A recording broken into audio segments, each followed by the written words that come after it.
Assalamualaikum warahmatullahi wabarakatuh. Bismillahirrahmanirrahim. Alhamdulillahi rabbil alamin. Wabihi nasta'in ala umurid dunya waddin. Wassalatu wassalamu ala ashrafil anbiya'i wal mursalin. Sayyidina wa maulana Muhammadin wa ala alihi wa sahbihi ajma'in. Amma ba'du. Alhamdulillah, segala puji bagi Allah Subhanahu wa Ta'ala atas segala rahmat, taufik, hidayah, serta inayahnya. Kita masih diberi kekuatan iman dan Islam. Salawat beserta salam semoga tetap tercurah limpahkan kepada keharibaan junjungan kita, yakni Nabi besar Muhammad sallallahu alaihi wasallam. Allahumma salli ala Sayyidina Muhammad wa ala ali Sayyidina Muhammad. Baiklah, agar muqaddimah tidak terlalu panjang, pada kesempatan kali ini saya akan membahas tentang haji dan umroh. Adapun pengertian haji menurut bahasa adalah al-qasdu, artinya menyengaja. Sedangkan menurut istilah syara' ialah bermaksud untuk mengunjungi Baitullah di tanah haram yang melakukan amalan-amalan tertentu sebagaimana dinaskan dalam Al-Quran yang dijelaskan oleh As-Sunnah Al-Mutahharah seperti ihram, tawaf di Baitullah, bersa'i antara Safa dan Marwah, wukuf di Arafah. Adapun dalil wajibnya haji. Adapun dalilnya berdasarkan firman Allah sebagai berikut. A'udzu billahi minasy syaithanir rajim. Bismillahirrahmanirrahim. Walillahi 'alan nasi hajjul baiti man istata'a ilaihi sabila. Yang artinya mengerjakan haji adalah kewajiban manusia terhadap Allah, yaitu bagi orang yang sanggup mengadakan perjalanan ke Baitullah. Surat Al-Imran ayat 97.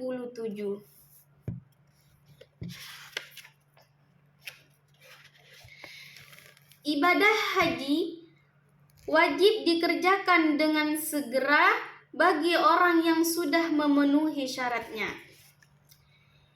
Ibadah haji wajib dikerjakan dengan segera bagi orang yang sudah memenuhi syaratnya.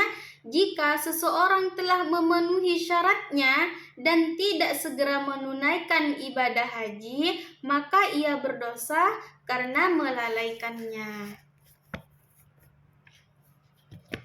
Rukun haji.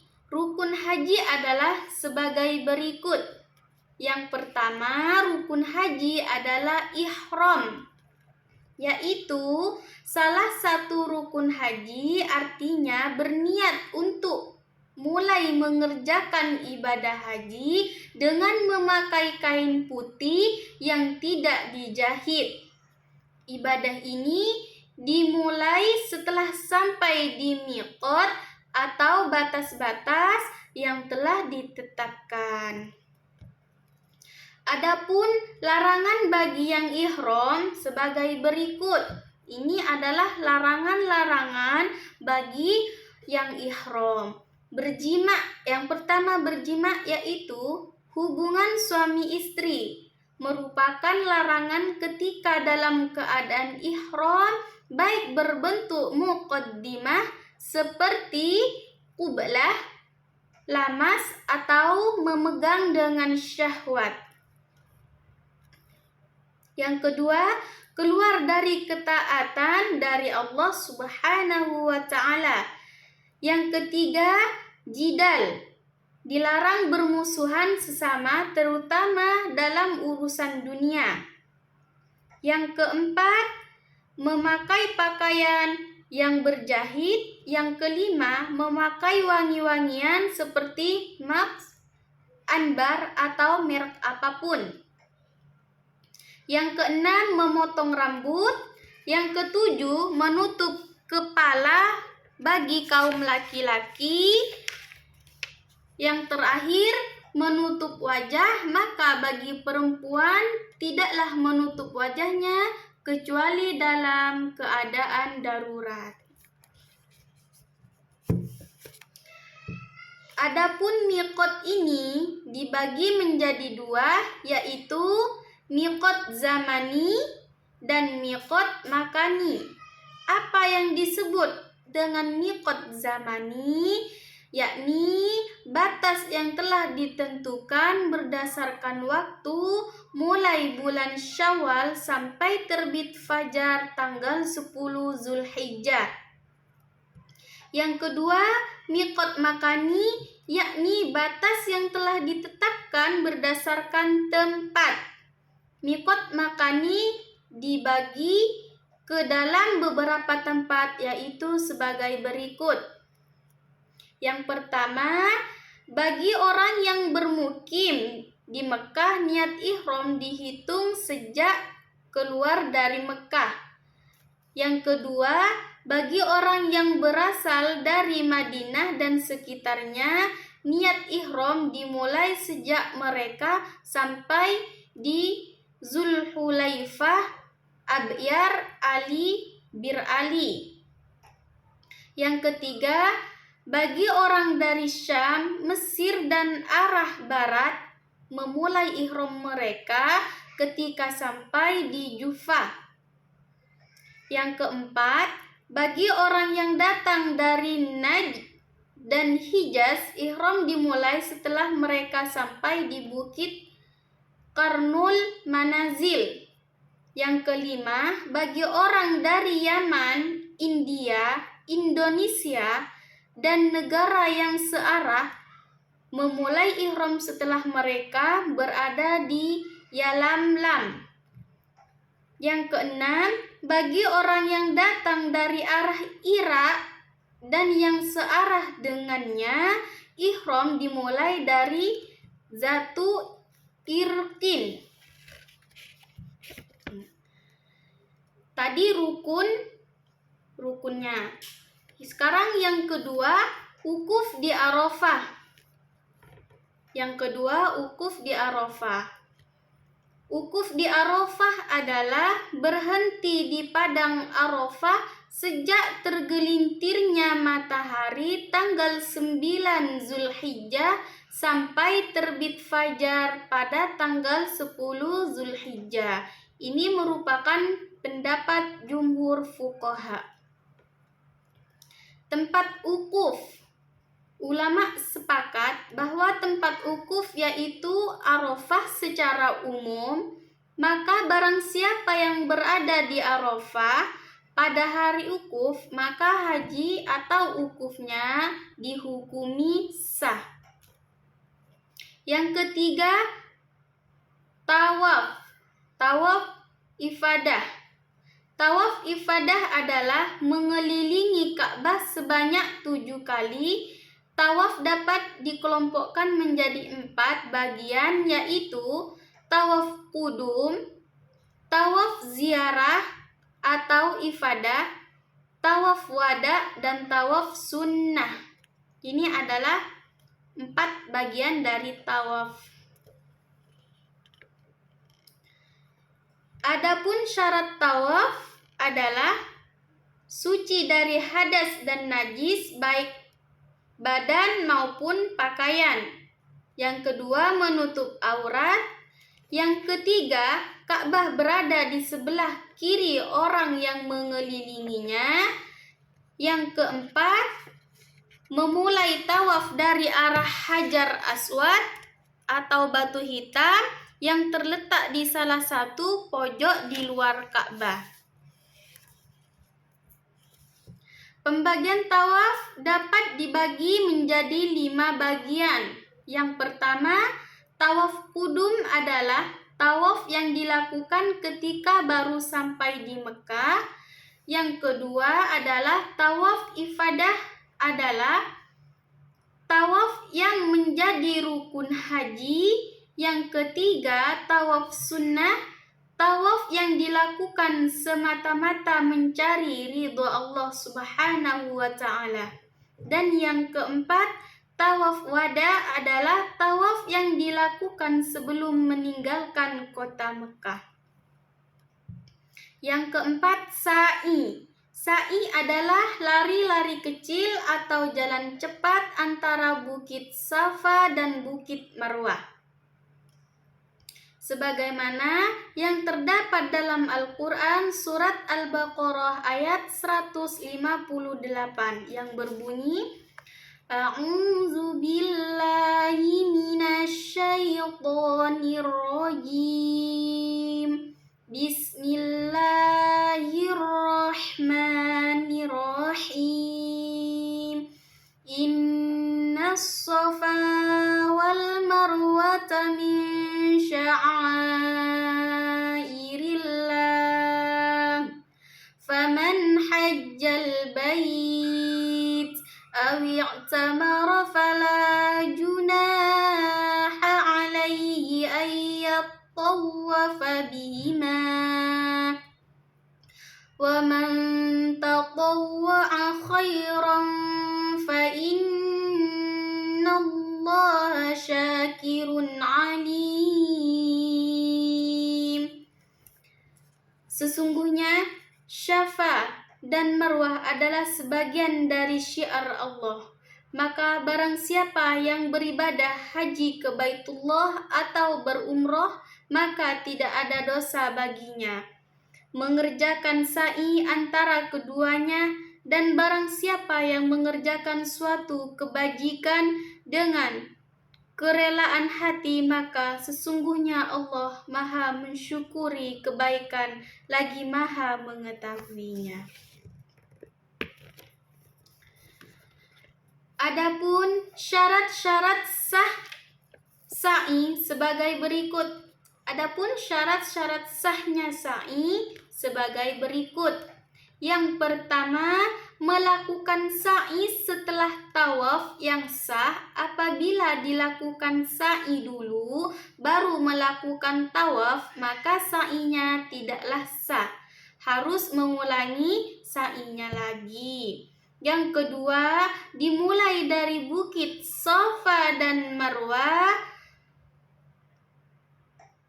berakhir di Bukit Marwah. Yang kedua dimulai dari Bukit Safa dan berakhir di Bukit Marwah. Yang ketiga dilakukan sebanyak 7 kali. Yang keempat, sa'i dilakukan di tempat sa'i, tidaklah sah sa'inya bila dilakukan di tempat lain. Misalnya dilakukan di mall, dilakukan di hotel, itu sa'inya tidak sah. Yang kelima, tahallul atau mencukur. Tahallul adalah mencukur atau menggunting rambut sedikitnya 3 helai. Pihak yang mengatakan bercukur sebagai rukun haji beralasan karena tidak dapat diganti dengan penyembelihan. Yang terakhir, tertib. Tertib maksudnya adalah menjalankan rukun haji secara berurutan. Adapun wajib haji ada 7 macam. Wajib haji ada 7 macam. Yang pertama, ihram mulai dari miqat. Yang kedua, mabit. Yang ketiga, melempar jumratul aqabah.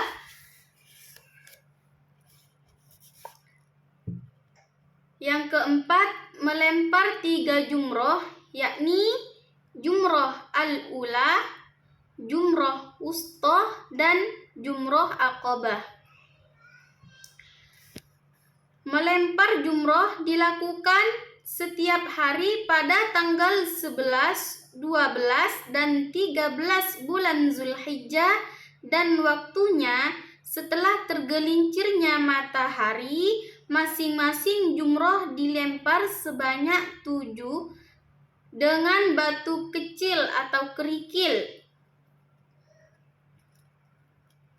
Yang kelima, bermalam di Mina. Yang keenam, tawaf wada. Yang ketujuh, menjauhkan diri dari larangan atau perbuatan yang diharamkan dalam ihram dan umrohnya. Adapun sunnah-sunnah haji ada 4 perkara.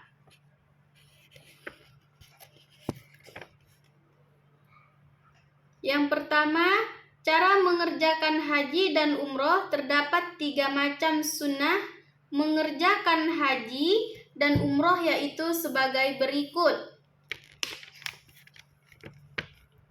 Yang pertama, ifrad, melakukan haji oleh dahulu, kemudian melakukan umroh.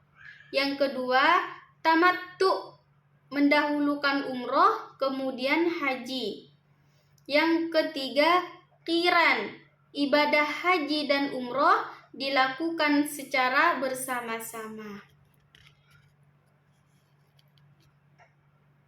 Yang kedua, membaca talbiyah selama dalam ihram sampai melempar jumroh aqabah pada hari raya haji atau Idul Adha. Yang ketiga, berdoa setelah membaca talbiyah. Yang keempat, berzikir sewaktu tawaf. Yang kelima, sholat 2 rakaat setelah tawaf. Yang keenam, masuk ke Ka'bah Baitullah. Yang ketiga, syarat melaksanakan ibadah haji. Syarat melaksanakan ibadah haji. Seseorang dapat melaksanakan ibadah haji dengan syarat beragama Islam, baligh, berakal sehat, orang merdeka maupun secara fisik dan material selama melaksanakan haji, mampu dan memiliki nafkah yang tersedia untuk keluarga yang ditinggalkan selama melaksanakan ibadah haji. Tadi adalah penjelasan haji. Yang pertama, penjelasan haji. Sekarang yang kedua adalah umroh. Adapun pengertian umroh adalah umroh menurut bahasa yaitu az-ziarah atau berkunjung, menengok atau datang, dan umroh menurut istilah adalah mengunjungi Baitullah, melakukan tawaf di sekelilingnya, dan melakukan sa'i antara Bukit Safa dan Bukit Marwah, kemudian tahallul atau mencukur rambut. Adapun hukum umroh, dalam hal ini ulama berbeda pendapat. Ada yang berpendapat bahwa hukum umroh adalah wajib, sama dengan hukum menunaikan ibadah haji, dan sebagai ulama membaginya kepada wajib dan sunnah. Ada yang mewajibkan dan ada juga sebagian ulama membaginya kepada wajib dan sunnah. Yang pertama, wajib bagi orang yang pertama kali menunaikan ibadah haji atau ibadah umroh bersamaan dengan menunaikan ibadah haji yang pertama kalinya. Yang pertama, wajib bagi orang yang pertama kali menunaikan ibadah umroh bersamaan dengan menunaikan ibadah haji yang pertama kali. Yang kedua, sunnah bagi orang yang sudah pernah melaksanakan umroh yang pertama kali bersamaan dengan ibadah haji. Tadi itu adalah hukumnya umroh, hukum-hukum umroh. Terus kemudian rukun umroh. Rukun umroh terdapat 5 hal. Yang pertama yaitu niat ihram. Yang pertama adalah rukun umroh, niat ihram. Yang kedua, tawaf umroh dengan mengelilingi Ka'bah sebanyak 7 kali. Yang ketiga, sa'i antara Bukit Safa dan Bukit Marwah sebanyak 7 kali. Yang keempat, tahallul atau bercukur rambut kepala. Yang kelima, tertib mendahulukan yang dahulu dan mengemudiankan yang kemudian. Adapun wajib umroh ada 2 macam.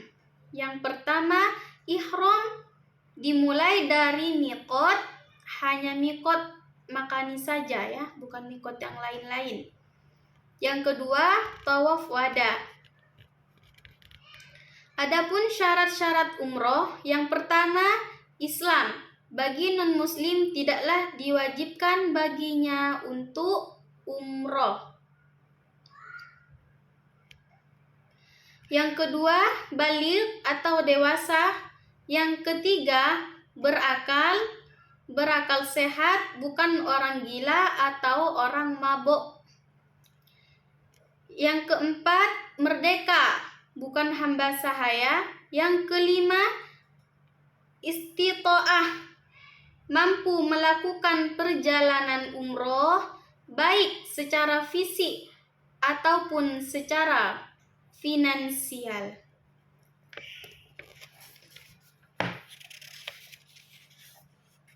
Mungkin hanya ini yang dapat saya sampaikan. Kurang dan lebihnya saya mohon maaf yang sebesar-besarnya. Wabillahi taufik wal hidayah. Wassalamualaikum warahmatullahi wabarakatuh.